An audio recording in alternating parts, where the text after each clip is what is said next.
வணக்கம் மக்கள்ஸ், எப்படி இருக்கீங்க? இப்போ எங்க பார்த்தாலும் மெட்டாவர்ஸ் பத்தி தான் பேச்சு. அதுவும் Facebook அவங்களோட பேரை மெட்டான்னு மாத்துனதுக்கு பிறகு ரொம்பவே ஹைப் கிரியேட் ஆயிருச்சு. சரி, மெட்டாவர்ஸ்னா என்ன? அது எதுக்கெல்லாம் பயன்படுத்துறாங்க? இதுக்கும் கிரிப்டோக்கும் என்ன சம்பந்தம்? அப்படின்னு ஒரு குட்டி அலசல் தான் இந்த தொகுப்பு. முதல்ல மெட்டாவர்ஸோட டெஃபினிஷன் என்னன்னு பார்ப்போம். ஆன்லைன் டிக்ஷனரி என்ன சொல்றாங்கன்னா, மெட்டாவர்ஸ் என்பது கணினியால் உருவாக்கப்பட்ட ஒரு மெய்நிகர் யதார்த்த, அதாவது வர்ச்சுவல் ரியாலிட்டி ஸ்பேஸை வச்சு மற்ற பயனர்களுடன் தொடர்பு வைத்துக்கொள்ள ஏதுவான ஒரு சூழலை உண்டாக்குறது தான் மெட்டாவர்ஸ் அப்படின்னு சொல்றாங்க. ரொம்ப குழப்பமா இருக்குல்ல? சிம்பிளா சொல்லணும்னா, மெட்டாவர்ஸ் என்பது ஒரு உலகத்துக்குள் இன்னொரு உலகம். ஒரு கணினியை பயன்படுத்தி நீங்க உங்களை வேறொரு உலகத்துக்கு அழைத்து செல்வது தான் மெட்டாவர்ஸ். மெட்டாவர்ஸ் கான்செப்ட் ஒன்றும் புதுசு இல்லைங்க. நிறைய ஆங்கில டைரக்டர்ஸ் இந்த கான்செப்ட் வச்சு படம் பண்ணியிருக்காங்க. உதாரணத்துக்கு 2002 வெளியான மைனாரிட்டி ரிப்போர்ட், 2009 வெளியான அவதார், 1982 வெளியான ட்ரான், இதெல்லாம் சிறந்த உதாரணமாக நம்ம சொல்லலாம். பர்டிகுலராக மேட்ரிக்ஸ் திரைப்படத்தொடரில் நம்ம உலகமே மாயை என்னும் கான்செப்டை உண்மையாக இருக்குமோ அப்படின்னு சிந்திக்க தோண வச்ச ஒரு படம். இதுவும் ஒரு மெட்டாவர்ஸ் கான்செப்ட் பேஸ் பண்ணி எடுத்தது தான். நம்மளும் நம்மளை அறியாமலே மெட்டாவர்ஸ் யூஸ் பண்ணிருக்கோம். நம்ம விளையாடுற கேம்ஸ் ஆகட்டும், ரோல் பிளே கேம்ஸ் ஆகட்டும், FPS கேம் ஆகட்டும், இதெல்லாமே ஒரு மெட்டாவர்ஸோட எக்ஸாம்பிள் தான். நீங்கள் இன்னொரு உலகத்துக்குள்ளே இருக்கீங்க, அங்கே நடக்கிற அனைத்தையும் நீங்கள் தான் செயல்பாடு செய்கிறீங்க. மெட்டாவர்ஸுங்கிறது வர்ச்சுவல் ரியாலிட்டி, ஆக்மெண்டட் ரியாலிட்டி மட்டும் வச்சு தான் இருக்கணும்னு அவசியம் கிடையாது. ஈவன் 2 டைமென்ஷன் அண்ட் 3 டைமென்ஷன் வச்சிருக்கிற எல்லா அப்ளிகேஷன்லையும் நம்ம மெட்டாவர்ஸ் அப்படின்னு சொல்லலாம். உதாரணத்துக்கு 2003 வெளிவந்த செகண்ட் லைஃப் என்கிற கேம். இந்த கேமில் நீங்கள் இன்னொரு வர்ச்சுவல் வாழ்க்கையை வாழலாம். அதெல்லாம் சரி, இப்போ ஏன் திடீர்னு இப்படி ஒரு ஹைப் அப்படின்னு நீங்கள் கேட்கலாம். கடந்த 10 ஆண்டுகளாக நம்ம தொழில்நுட்ப வளர்ச்சி ரொம்ப அபாரமாக இருக்குது. ரொம்ப வேகமாகவும் புதிய விஷயங்கள் வந்துட்டே இருக்குது. அதுவும் வர்ச்சுவல் ரியாலிட்டி மற்றும் ஆக்மெண்டட் ரியாலிட்டி ஏரியாவில் ரொம்ப ஃபாஸ்ட்டாக வளர்ச்சி நடந்துட்டு இருக்கு. சமீபத்திய கோவிடில் நிறைய பேர் வீட்டுக்குள்ளேயே இருக்க வேண்டிய கட்டாயத்தில் இருக்கும். ஆன்லைன் ஸ்பெண்டிங் மற்றும் கணினி சார்பு நிலை ரொம்பவே அதிகமாகிடுச்சு. இதை பயன்படுத்தி பல நிறுவனங்கள் அவங்களுடைய பொருட்கள் மற்றும் சேவைகளை மக்களுக்கு தர ஒரு வழி இருக்குது அப்படின்னு சொல்லிட்டு பரிசோதனை பண்ணுறது தான் இந்த மெட்டாவர்ஸ். மைக்ரோசாஃப்ட், கூகுள், ஆப்பிள் போன்ற மிகப்பெரிய தொழில்நுட்ப நிறுவனங்கள் மெட்டா ப்ராஜெக்ட்ஸில் பெரிய இன்வெஸ்ட்மெண்ட் பண்ண ஆரம்பிச்சிட்டாங்க. அதெல்லாம் சரி ப்ரோ, இதில் கம்பெனிஸ் எப்படி யூஸ் பண்ண போகிறாங்க, மக்கள் எப்படி பயன்படுத்த போகிறாங்க அப்படின்னு நீங்கள் கேட்குறது எனக்கு கேட்குது. 2 வருஷத்துக்கு முன்னாடி இந்த வீடியோவை வால்மார்ட் வெளியிட்டிருந்தாங்க. அவங்க எப்படி மெட்டாவர்ஸ் கான்செப்டை யூஸ் பண்ணி வீட்டில் இருந்தபடியே நேரில் போய் வாங்குற மாதிரி ஒரு எக்ஸ்பீரியன்ஸை VR மூலியமாவோ இல்லைனா ஒரு கம்ப்யூட்டரில் 3D மூலியமாவோ கொடுக்க முடியும் அப்படிங்கிறத ஒரு கான்செப்டை ப்ரூவ் பண்ணுறதுக்காக இந்த வெளியிட்ட வீடியோ. இந்த வீடியோ லிங்க் டிஸ்கிரிப்ஷனில் போட்டிருக்கேன். அதை பார்த்து என்ஜாய் பண்ணுங்கள், ஒரு ஐடியா கிடைக்கும். இப்போ ரீசெண்டாக நடந்த ஆஸ்திரேலியன் ஓப்பன் ஈவெண்ட்டும் மெட்டாவர்ஸில் கொண்டு வந்தாங்க. இந்த மெட்டாவர்ஸில் மக்கள் லைவ் மேட்சஸை வர்ச்சுவல் ரியாலிட்டி அங்கேருந்து நேர்லேயே பார்க்குற மாதிரி செட்டப் பண்ணாங்க. அது மட்டும் இல்லாமல் அங்கே இருக்கிற வர்ச்சுவல் கடையில் போய் அவங்க பொருட்கள் NFTயாக வாங்கலாம். இது ஆரம்பம் தான். மெடிக்கல் ஃபீல்டில் இதை எப்படி பயன்படுத்தி உலகில் உள்ள தலை சிறந்த டாக்டர்கள் அவங்க வீட்டில் இருந்தபடியே கொலாபரேட் பண்ணி சிக்கலான அறுவை சிகிச்சை பண்ணலாம் அப்படின்னு சொல்லிட்டு ஆராய்ச்சியும் ஆரம்பிச்சிருக்காங்க. இன்னும் சில பேர் ரொம்ப ஃபியூச்சரிஸ்டிக்காக இறந்த நபர்களை மெட்டாவர்ஸில் ஒரு வர்ச்சுவலாக உயிரோடு கொண்டு வந்து அவங்க உங்கள் இறந்தவர்களுடைய வீட்டு நபர்களோட பேச வைக்கிற மாதிரி ஒரு ப்ராஜெக்ட்ஸ் எல்லாம் கூட ஒர்க் பண்ணிருக்காங்க. ஜோனா ஸ்டர்ன் என்கிற வால் ஸ்ட்ரீட் ஜேர்னலோடைய பத்திரிகையாளர் என்ன பண்ணாங்கன்னா, ஒரு 24 மணி நேரம் மெட்டாவர்ஸ் வாழ்க்கையை வாழ்ந்து ஒரு வீடியோ ரிலீஸ் பண்ணியிருக்காங்க. ஒரு ஃபீல் கொடுக்குற மாதிரி. அந்த வீடியோட லிங்க்கும் இந்த டிஸ்கிரிப்ஷனில் கொடுத்துருக்கேன். நீங்கள் பார்த்து என்ஜாய் பண்ணுங்கள். அவங்க 24 ஹவர்ஸில் பண்ணுற வேலைகள் எல்லாமே ஃபுல்லாகவே மெட்டாவர்ஸில் தான் பண்ணியிருந்தாங்க. ஆக மொத்தத்தில் மக்களை ஒரு இடத்துல லாக் பண்ணிவிட்டு காலம் பூரா பணம் பண்ண பிளான் பண்ணுற மாதிரி இருக்குது இல்லைங்களா? சரி, அதை பற்றி நம்ம பேச வேணாம். ஓகே ப்ரோ, இப்போ ஓரளவுக்கு ஒரு ஐடியா கிடச்சிருச்சு. ஆனால் இதுக்கும் கிரிப்டோக்கும் என்ன சம்பந்தம் அப்படின்னு நீங்கள் கேட்குறது ஒரு நியாயமான ஒரு கேள்வி தான். ஆஸ்திரேலியன் ஓப்பன் டென்னிஸ் மெட்டாவர்ஸை ஹோஸ்ட் பண்ணது டீசென்ட்ரலைன் என்கிற பிளாட்ஃபார்ம் தான் பயன்படுத்தியிருக்காங்க.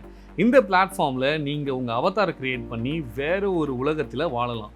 இந்த உலகத்தில் நீங்கள் பயன்படுத்துகிற வர்ச்சுவல் பொருட்கள் எல்லாமே NFT சேல்ஸாக தான் பண்ணுறாங்க. அதை நீங்கள் டோக்கன்ஸ் மற்றும் காயின்ஸ் மூலிமா வாங்கலாம். வேறு சில பிளாக் செயின் நிறுவனமும் ஈத்தீரியம் நெட்வொர்க்கை பயன்படுத்தி நம்ம இருக்கிற உலகத்தை வர்ச்சுவலாக ரெப்ளிகேட் பண்ணி NFT ரியல் எஸ்டேட்லாம் கூட செல் பண்ணிருக்காங்கன்னா பார்த்துக்கோங்களேன். ஈவன் வர்ச்சுவல் ரியாலிட்டி கேம்ஸில் உங்கள் அவதார் ஸ்பெஷல் ஐட்டம்ஸ் வாங்க இந்த மாதிரியான பிளாட்ஃபார்ம் பயன்படுத்துறது ரொம்பவே காமன் ஆயிடுச்சு. இந்த பிளாட்ஃபார்மில் அவங்களுடைய நேட்டிவ் கரன்சியை பயன்படுத்துகிறாங்க. அதான் அவங்களுடைய டோக்கன்ஸ் அப்படின்னு சொல்கிறீங்க இல்லைங்களா? அதுதான் அதிகமாக பயன்படுத்துகிறாங்க. அந்த மாதிரி பயன்படுத்தப்பட்ட டோக்கன்ஸை பற்றி நம்ம இங்கே பார்க்க போகிறோம். ஒரு 5 டோக்கன்ஸ் நம்ம பார்க்கலாம். இது ஃபைனான்ஷியல் அட்வைஸ் கிடையாது. இந்த டோக்கன்ஸ் எந்த பிளாட்ஃபார்மில் பயன்படுத்துகிறாங்க, அதோட பயன்பாடு என்ன, யூட்டிலிட்டி என்ன அப்படிங்கிறது மட்டும் தான் பார்க்க போகிறோம். இது ஃபைனான்ஷியல் அட்வைஸாக நீங்கள் எடுத்துக்கூடாது. நீங்கள் வாங்கணும் அப்படின்னு நினச்சிங்கன்னா உங்களுடைய சொந்த ரிசர்ச் எல்லாம் பண்ணிவிட்டு பார்த்து நீங்கள் சூதானமாக வந்து வாங்கிக்கோங்க. ஓகே, முதல்ல நம்ம பார்க்க போகிறது ஆக்சி இன்ஃபினிட்டி AXS அப்படிங்கிற ஒரு காயின். இதுவும் வந்து ERC20 டோக்கன். இது வந்து பாப்புலர் பிளாக் செயின் கேம் வந்து யூஸ் பண்ணுறாங்க.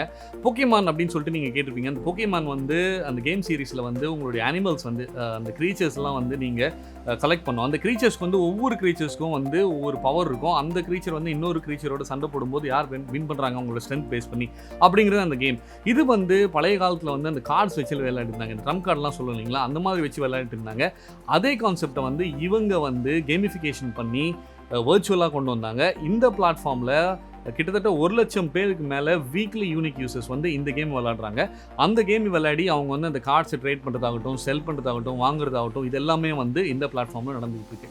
இந்த டோக்கன்ஸை ஸ்டேக்கிங்கும் பண்ணலாம் அப்படின்னு சொல்லிட்டு அவங்க சொல்லியிருக்காங்க. இந்த டோக்கன்ஸை நீங்கள் பிளாட்ஃபார்மில் கேம் பண்ணி இல்லைனா வந்து ஓப்பன் மார்க்கெட்லேயும் வந்து வாங்கிக்கலாம்.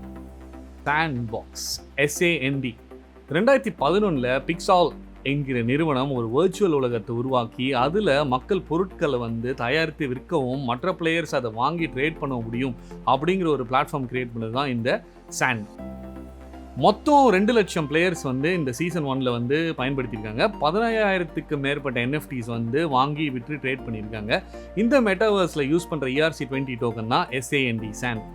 MANA MANA 2017 ICO மூலியமாக $24 மில்லியன் வந்து இவங்க ரைஸ் பண்ணி டீசென்ட்ரலான்ங்கிற ஒரு பிரம்மாண்டமான வர்ச்சுவல் வேர்ல்டு கிரியேட் பண்ணாங்க. இந்த உலகத்தில் ரியல் எஸ்டேட்டும் வாங்கலாம், விற்கலாம், ஈவெண்ட்ஸ்லையும் கலந்துக்கலாம் மற்றும் உங்கள் அவதாருக்கு ஆக்சசரிஸ், கண்ணாடி, தொப்பி, இந்த மாதிரியான ஷூ விஷயங்கள் எல்லாமே வந்து வாங்கலாம். அது ட்ரேடும் பண்ணலாம். நீங்கள் வந்து வாங்கிட்டு NFTயாக நீங்கள் ஸ்டோர் பண்ணிட்டு அது வந்து ட்ரேடும் பண்ணலாம் இந்த பிளாட்ஃபார்மில். இந்த பிளாட்ஃபார்மில் வந்து நீங்கள் வாங்குறதுக்கு யூஸ் பண்ணுற டோக்கன் தான் வந்து பார்த்தீங்கன்னா MANA. இதுவும் வந்து ERC20 பேஸ் பண்ண டோக்கன் தான். இந்த வரிசையில் நம்ம அடுத்து பார்க்க போகிறது ஹை ஸ்ட்ரீட் HIGH. இதுவும் வந்து ERC20 டோக்கன் தான். ஹை ஸ்ட்ரீட் ஒரு MMORPG, அதாவது massively multiplayer online role playing game அப்படின்னு சொல்லுவாங்களா. இந்த கேமில் பை இல்லைனா ஏர்ன் பண்ணுற ஐட்டம்ஸு ரியல் லைஃப்லையும் யூஸ் பண்ண முடியும் அப்படின்னு அவங்க வந்து கிளைம் பண்ணுறாங்க. அதாவது ரியல் லைஃப்பையும் வர்ச்சுவல் லைஃப்பையும் இணைக்கிற பிரிட்ஜ் தான் இவங்களோட பிளாட்ஃபார்ம் அப்படின்னு சொல்கிறாங்க. இதை அவங்க வந்து ஃபிஜிட்டல் மார்க்கெட் பிளேஸ்ன்னு சொல்கிறாங்க. அதாவது ஃபிசிக்கல் ப்ளஸ் டிஜிட்டல். இவங்க அதில் யூஸ் பண்ணுற டோக்கன் தான் வந்து HIGH. கடைசியாக பார்க்க போகிறது ஃப்ளாக்கி இனு. Flaky FLOKI. ஆமாங்க, இன்னொரு நாய் பொம்மை போட்டு ஒரு ERC20 டோக்கன். இந்த டோக்கன் பேர் ஈலான் மஸ்கோட நாய் பேர் பேஸ் பண்ணி தான் வச்சுருக்காங்க. இவங்க 3 மெயின் யூட்டிலிட்டி ப்ராஜெக்ட்ஸை ஃபோக்கஸ் பண்ணுறாங்க. வால்ஹாலா என்கிற NFT கேம் மெட்டாவர்ஸும், ஃப்ளாக்கி பிளேசஸ் என்கிற NFT மற்றும் மெர்ச்சன்டைஸ் மார்க்கெட் பிளேஸும் இருக்குது. ஃப்ளாக்கி யூனிவர்சிட்டி என்கிற எஜுகேஷன் கண்டென்ட் பிளாட்ஃபார்மும் அவங்க பண்ணுறாங்க. இப்போதைக்கு இவங்க DeFi பிளாட்ஃபார்ம்லேயும் வந்து ஃபோக்கஸ் பண்ண போகிறதா வந்து சொல்லியிருக்காங்க. இந்த ப்ராடக்ட்ஸில் எல்லாமே யூஸ் பண்ணுற டோக்கன்ஸ் தான் வந்து பார்த்திங்கன்னா ஃப்ளாக்கி இனு அப்படின்னு சொல்லி இருக்கிற அந்த டோக்கன். இது எல்லாமே வந்து மெட்டாவர்ஸ் சம்பந்தமான பிளாட்ஃபார்ம்ஸ், அதில் யூஸ் பண்ணுற டோக்கன்ஸ். இது வந்து ஒரு காம்ப்ரிஹென்சிவ் லிஸ்ட் கிடையாது. இன்னும் வந்து ஒரு ஆயிரக்கணக்கான டோக்கன்ஸ் வந்து மெட்டாவர்ஸ் பிளாட்ஃபார்மில் யூஸ் பண்ணாங்க. ஈவன் என்ஜினும் பார்த்தீங்கன்னா மெட்டாவர்ஸில் வந்து NFTயில் ரொம்பவே பயன்படுத்துகிறாங்க. மெட்டாவர்ஸ் இப்போ ரீசெண்டாக ஹைப் நிறைய டோக்கன்ஸ் மற்றும் ப்ராஜெக்ட்ஸ் வந்துகிட்டே தான் இருக்குது. நாளைக்கு நாள் 100 கணக்கில் வந்துகிட்டே இருக்குது. எல்லா ப்ராஜெக்ட்ஸுமே சக்ஸஸ்ஃபுல் ஆகுமா அப்படின்னு சொல்ல முடியாது. ஏன் மெட்டாவர்ஸ் கான்செப்டே வந்து அக்செப்டன்ஸ் இல்லாமல் போகலாம். அதனால கொஞ்சம் ஜாக்கிரதையாக இந்த ஏரியாவில் இன்வெஸ்ட் பண்ணுங்கள். கான்ஸ்டண்ட்டாக படிச்சுட்டே இருங்க. இதை பற்றி ஏதாவது வந்து மாற்றங்கள் இருந்துக்கிட்டே இருக்கா, இதில் வந்து வேறு ஏதாவது புதுசாக வருதா அப்படின்னு சொல்லிட்டு நீங்கள் கான்ஸ்டண்ட்டாக டச்லேயே இருங்க. இந்த வீடியோ உங்களுக்கு அடிப்படையான மெட்டாவர்ஸ் பற்றின தகவல் தந்திருக்கும் அப்படின்னு நான் நம்புகிறேன். இந்த வீடியோ பிடிச்சிருந்தா லைக், ஷேர் மற்றும் சப்ஸ்கிரைப் பண்ணுங்கள். உங்களை அடுத்த வீடியோவில் சந்திக்கிறேன். நன்றி, வணக்கம்.